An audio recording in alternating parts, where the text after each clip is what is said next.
This week's Torah portion, Pinchas, contains a very well-known story about the daughters of Salachad, whose father died and had no sons, and therefore the women come to Moses claiming their inheritance. This was a society, a world, where women had very few rights. So this is an unusual story that women would have a title to inheritance. Moses receives them in a strange way. He says, this is a matter I want to take to God.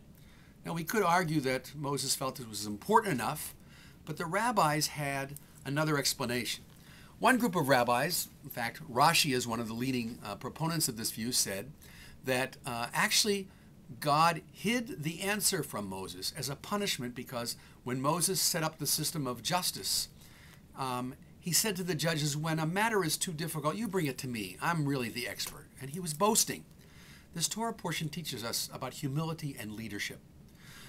The other rabbis say Moses knew the answer, but chose to take the question to God, to illustrate that just as the daughters of Salachad had gone through the justice system, starting with the lower courts, the courts of 10, who said, we can't figure this out, take it to a higher court. They went to the courts of 50, then 100, then 1,000, and finally brought it to Moses.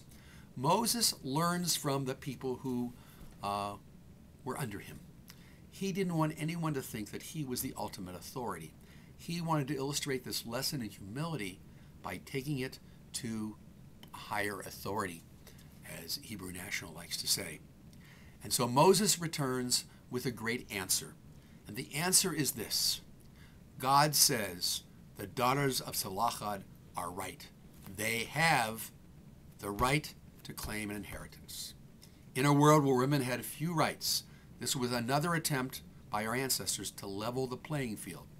It's not level yet. Certainly better than it used to be, but we still have a long way to go. Shabbat Shalom.